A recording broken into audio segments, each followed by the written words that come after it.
Hello, नमस्ते, welcome to etc online. आज हम लोग पढ़ने वाले हैं क्लास 10th का चैप्टर उत्तांश गुरु दक्षिणा आरबीएसई बोर्ड से। तो चलिए चैप्टर स्टार्ट करते हैं। लाइन बाय लाइन एक्सप्लेनेशन इसका हम लोग देखते हैं। एक बार की बात है जब इंडिया के जो वाइस मैन होते थे यानी जो बुद्धिमान आदमी होते थे वो फॉरेस्ट में रहते थे, आश्रम में। हर्मिटेज मतलब आश्रम। और अपने जो होम्स है उनको मड का बनाते थे यानी मिट्टी के घर बनाते थे और घास फूस से घर बनाते थे यानी झोपड़ी में रहते थे। ऐसे ही एक आश्रम में एक यंग बॉय रहता था जिसका नाम उत्तांक था। कई साल निकल जाते हैं और ये लड़का बड़ा हो जाता है वहीं आश्रम में पढ़ना लिखना सीख कर। बहुत जल्दी जो कुछ भी उसके मास्टर उसे सिखा सकते थे वो सारी बातें उसने सीख ली। एक दिन वो अपने मास्टर के पास जाता है और बोलता है, डियर मास्टर, आपने इतने सालों तक मुझे पढ़ाया लेकिन फिर भी आज तक मैंने आपको कभी भी कुछ भी नहीं दिया। तो मुझे आप कोई गिफ्ट बताए जो मैं आपके लिए ला सकूं, जिससे आपके दिल को खुशी हो सके, जिससे आपको अच्छा लगे। तो उसका टीचर बोलता है उत्तांक का, बेटा ऐसी कोई भी चीज़ नहीं है जो मैं चाहता हूँ। डिज़ायर यानी इच्छा करना।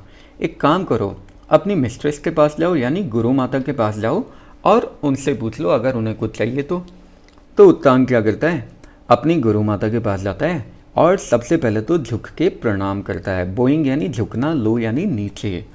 और फिर गुरु माता से पूछता है कि क्या कोई ऐसी चीज़ है जिसकी गुरु माता को इच्छा है। अब गुरु माता बोलती है, हाँ बेटा बिल्कुल है। काफ़ी लंबे समय से मेरी इच्छा है कि रानी के द्वारा पहनी हुई ईयरिंग्स मैं पहनूं, यानी मैं वो ईयरिंग्स पहनूं जो रानी पहनती है। एक काम करो, रानी के पास जाओ और उससे वो ईयरिंग्स मेरे लिए लेकर आओ। आज से 4 दिन के अंदर एक फीस्ट का आयोजन किया जा रहा है यानी एक दावत का आयोजन किया जा रहा है और उस दावत वाले दिन मैं उन ईयरिंग्स को पहनना चाहती हूँ। वो ईयरिंग्स मेरे लिए लेकर आओ, तब मुझे पता चलेगा तुम्हारी सच्ची भक्ति के बारे में। डिवोशन यानी होता है भक्ति। अब उत्तांक बेचारा ये सारी बातें सुनकर तो निराशा से भर जाता है। डिस्मे यानी निराशा। फिर भी, नेवरदीलेस मतलब होता है फिर भी वो जंगल के रास्ते से शहर के लिए निकल जाता है जहाँ पे उसे पता था कि किंग रहता है। ड्वेल्ट यानी निवास करना। अभी उत्तांक ज़्यादा दूर गया भी नहीं था कि वो क्या देखता है, एक बहुत बड़ा बुल था जो उसकी तरफ आ रहा था। बुल यानी सांड या बैल। जैसे ये बुल उसके पास में आता है तो उत्तांक देखता है कि उस बुल की पीठ के ऊपर एक बड़ा सा आदमी बैठा हुआ है और वो इतना बड़ा आदमी होता है कि उत्तांक डर के कारण पीछे खिसक जाता है। लेकिन ये जो मैन होता है ये उत्तांक को बोलता है, उत्तांक बेटा इसे पी लो। और वो उत्तांक की तरफ एक गंदे पानी का कप बढ़ाते हुए बोलता है, कप देते हुए बोलता है। उत्तांक अपना सिर घुमा लेता है यानी उत्तांक मना कर देता है। लेकिन वो मैन बोलता है, बेटा इस उत्तांक इसे पी लो, ये रास्ते में तुम्हारी हेल्प करेगा यानी रास्ते में ये तुम्हारी मदद करेगा। उत्तांक उसे पी लेता है और लास्ट में वो किंग के पैलेस तक आ जाता है, महल तक आ जाता है। वो बड़ी बहादुरी से महल के अंदर चला जाता है और तब तक नहीं रुकता जब तक उसे राजा दिखाई नहीं दे जाता, जो कि एक शाही सिंहासन पे बैठा हुआ होता है। थ्रोन यानी सिंहासन। उत्तांक बोलता है, सर। उत्तांक झुकते हुए उसे प्रणाम करता है और बोलता है, सर मैं यहाँ से कई मील दूर जंगल में एक आश्रम है वहाँ से आया हूँ। मेरी जो गुरु माता हैं उनकी इच्छा है कि क्वीन की ईयरिंग्स को वो फीस्ट वाले दिन पहने यानी दावत वाले दिन पहने। अगर मैंने ऐसा नहीं किया, मैं उनके लिए वो ईयरिंग्स नहीं लेकर गया तो उनकी आइज़ में मैं अपना फेवर लूज़ कर दूंगा यानी मेरी बेइज्जती हो जाएगी, मेरी इंसल्ट हो जाएगी, इज्जत खराब हो जाएगी। अब किंग स्माइल करता है और उस लड़के को बोलता है, उत्तांक को बोलता है, बेटा इस बारे में तो मैं क्या कर सकता हूँ, एक काम करो तुम खुद ही जाके क्वीन से पूछ लो। एक काम करो, क्वीन के चैम्बर में जाओ और क्वीन से ही पूछ लो जाके। उत्तांक जाता है क्वीन के चैम्बर में लेकिन वहाँ पे क्वीन तो उसको मिलती नहीं है। तो वो वापस आता है राजा के पास में और बोलता है, सर रानी तो मुझे मिली नहीं, क्वीन तो मुझे वहाँ पे दिखाई नहीं दी। जो किंग होता है वो उत्तांक की तरफ देखता है जब उत्तांक वहाँ पे खड़ा हुआ होता है। उत्तांक के कपड़ों के ऊपर ट्रैवल की डस्ट लगी हुई होती है यानी ट्रैवलिंग की धूल मिट्टी लगी हुई होती है उसके कपड़ों के ऊपर। और उसके जो हाथ और पाँव होते हैं वो भी बहुत गंदे और धब्बेदार होते हैं। स्टेन्ड यानी धब्बा लगा हुआ होता है। राजा बोलता है क्या रानी के पास तुम इस तरीके से जाओगे? राजा उसे बोलता है। इस पे उत्तांक शर्मिंदगी महसूस करता है, अशेम्ड यानी शर्मिंदा होना, और नहा धोकर वो दोबारा साफ सुथरा होकर वापस जाता है रानी को ढूंढने के लिए। इस बार रानी उसे मिल जाती है क्योंकि वो नहा धोकर आया था, पिछली बार तो बदबू आ रही थी उसमें से। तो क्वीन अपना हाथ आगे बढ़ाती है उत्तांक की तरफ, और उत्तांक देखता है क्वीन के हाथ में चमचमाती हुई इयररिंग्स को, स्पार्कलिंग यानी चमकती हुई। क्वीन बोलती है उत्तांक को, उत्तांक तुम एक गुड चाइल्ड हो, इसलिए मैं ये इयररिंग्स अपनी इच्छा से तुम्हें दे रही हूँ, लेकिन सावधान, बिवेयर यानी सावधान, ये जो इयररिंग्स हैं काफ़ी लंबे समय से सरपेंट किंग यानी सरपेंट यानी सांप, किंग यानी राजा, सांपों का राजा यानी नागराज मान सकते हैं। तो काफ़ी लंबे समय से सरपेंट किंग इन इयररिंग्स के पीछे पड़ा हुआ है, इन्हें खो मत देना तुम। उत्तांक उसको थैंक करता है और घर की तरफ निकल जाता है। अब शाम गहरी हो रही थी, मतलब शाम का समय हो रहा था और उत्तांक थक भी चुका था, इसलिए वो एक पेड़ के तने के सहारे झुकता है, वहाँ पे थोड़ी देर रेस्ट करता है और इयररिंग्स को ग्राउंड पे अपने पास में रख देता है। अचानक उत्तांक क्या देखता है कि एक हाथ आता है और इयररिंग्स को छीन कर गायब हो जाता है। उत्तांक अचानक उछलता है अपने पाँव पे और घूमता है, और थोड़े समय में क्या देखता है, एक आदमी है जो कि वास्तव में फटे हुए कपड़े जिसने पहन रखे हैं, रैक्स यानी फटे हुए कपड़े, और वो जंगल में भागता हुआ जा रहा है। उत्तांक उसके पीछे पीछे भागता हुआ जाता है, जितना तेज हो सकता था उतना तेज, लेकिन अचानक वो जो मैन होता है वो एक स्नेक में बदल जाता है और वो रेंगता हुआ, रिगल्ड यानी रेंगना, ग्राउंड में बने हुए एक बड़े से होल में घुस जाता है। उत्तांक बहुत ज़्यादा डिस्ट्रेस हो जाता है, परेशान हो जाता है, दुखी हो जाता है, क्योंकि बेचारे ने कोशिश तो की थी, अब उसे कोई भी नया तरीका सूझ नहीं रहा था जिससे वो इतने छोटे से होल में जा सके। वो वहाँ पे बैठ जाता है अपनी फूटी किस्मत को रोते हुए, लैमेंट यानी रोना, फेट यानी किस्मत। उसी समय एक ओल्ड मैन उत्तांक के सामने अपीयर होता है, एक ओल्ड मैन उत्तांक के सामने आता है और उत्तांक को बोलता है, बेटा चिंता मत करो, मैं यहाँ पे तुम्हारी हेल्प के लिए आया हूँ। अब जैसे ही ओल्ड मैन ये बात बोलता है, अचानक बिजली कड़कने लग जाती है और एक कड़कती हुई बिजली ज़मीन पे गिर जाती है। पूरी की पूरी जो अर्थ होती है वो उस बिजली की ताकत से कांप जाती है। शूक यानी होता है हिलना या कांप जाना। अचानक चारों तरफ वापस से शांति हो जाती है, लेकिन जहाँ पे उत्तांक खड़ा हुआ था उसके जस्ट पास में ग्राउंड में एक बड़ा सा होल बन जाता है, गड्ढा बन जाता है। उत्तांक उस होल में एंटर कर जाता है और क्या देखता है कि वो सरपेंट किंग के किंगडम में आ गया, यानी सांपों के राजा के राज्य में आ गया। वो धीरे धीरे आगे चलता है और आगे जाकर क्या देखता है कि दो वुमेन होती है जो कि एक क्लोथ को वीव कर रही थी। वीव यानी होता है कपड़ा बुनना।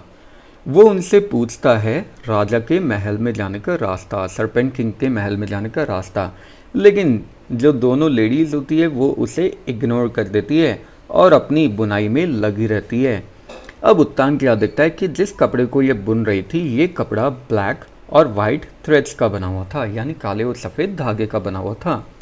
इसके बाद में उत्तांक थोड़ा आगे जाता है और आगे जाकर देखता है एक व्हील उसे दिखाई देता है। इस व्हील में 12 स्पोक्स लगी हुई होती है। स्पोक्स यानी होता है पहिए की ताड़ियाँ, व्हील की ताड़ियाँ, और 6 बॉयज़ होते हैं, 6 बॉयज़ होते हैं जो इस व्हील को राउंड राउंड घुमा रहे थे, गोल गोल घुमा रहे थे। उत्तांक उनसे पूछता है, अरे लड़को तुम क्या कर रहे हो? उत्तांक पूछता है उनसे, लेकिन लड़के भी उसे इग्नोर कर देते हैं और उसकी बात का जवाब नहीं देते और अपने काम में लगे रहते हैं। तो उत्तांक आगे चलता है जब तक उसे एक आदमी दिखाई नहीं देता जो कि एक बहुत सुंदर से हॉर्स पे बैठा हुआ था। उत्तांक उस मैन के पास जाता है और वो उस मैन को देखकर एकदम स्ट्रक हो जाता है, यानी एकदम सरप्राइज्ड हो जाता है या फिर आश्चर्यचकित हो जाता है उस मैन और उसके हॉर्स को देखकर, और रिस्पेक्टफुली बो करता है, यानी सम्मान के साथ झुकते हुए बोलता है, ओ लॉर्ड, यानी हे भगवान, मैं तुम्हें झुककर प्रणाम करता हूँ, मेरा एक फेवर कर दो, यानी मेरी एक हेल्प कर दो। अब जो मैन होता है वो उत्तांक की तरफ टर्न करता है और बोलता है, मैं तुम्हारे लिए क्या कर सकता हूँ? तो जो उत्तांक होता है वो रिप्लाई करता है, आप एक काम करो, जो सरपेंट किंग है उसे मेरी पावर के अंडर लेकर आ जाओ, यानी मुझे सरपेंट किंग से ज़्यादा पावरफुल बना दो। तो मैन बोलता है, ठीक है, इतनी छोटी सी बात, एक काम करो, इस होस में ब्लो करो, यानी इस होस में फूंक मारो। अब उत्तांक जाता है होस के पास में और फूंक मारता है और उस होस का जो हर एक हेयर होता है, यानी जितने भी बाल होते हैं उस होस के बॉडी पे, हर एक बाल से एक फ्लेम निकलती है। फ्लेम यानी होता है ज्वाला या आग की लपटें, जो कि उस किंगडम में हर एक जगह पे फैल जाती है, सरपेंट किंग के किंगडम में फैल जाती है। इससे घर जलने लग जाते हैं और सारे जो सरपेंट्स होते हैं, सारे जो सांप होते हैं, वो बाहर भाग कर आ जाते हैं और उत्तांग से बैग करने लग जाते हैं, उत्तांग के सामने रिक्वेस्ट करने लग जाते हैं उनकी लाइफ सेव करने के लिए। तो उत्तांग बोलता है ठीक है, मैं तुम्हें बचा लूँगा, लेकिन जो सरपेंट किंग है उसे बोल दो कि वो इयररिंग्स वापस लौटा दे, वापस मुझे दे दे। सारे सरपेंट मिलके जाते हैं राजा के सामने और क्लैमर यानी होता है शोर मचाना, और शोर मचाते हैं राजा के सामने जाकर कि वो इयररिंग्स वापस कर दे। राजा बेचारा अपनी जनता के सामने हार जाता है और इयररिंग्स वापस कर भी देता है। फिर जो मैन होता है ये उत्तांक को अपना होर्स दे देता है और उत्तांक फ्यू मोमेंट्स में, यानी थोड़ी ही देर में, वापस अपने आश्रम, अपने हर्मिटेज में आ जाता है और अपनी मिस्ट्रेस को फीस्ट के लिए इयररिंग्स दे देता है। मिस्ट्रेस उसे ब्लेस करती है उसके करेज के लिए, यानी मिस्ट्रेस उसे आशीर्वाद देती है उसके साहस के लिए।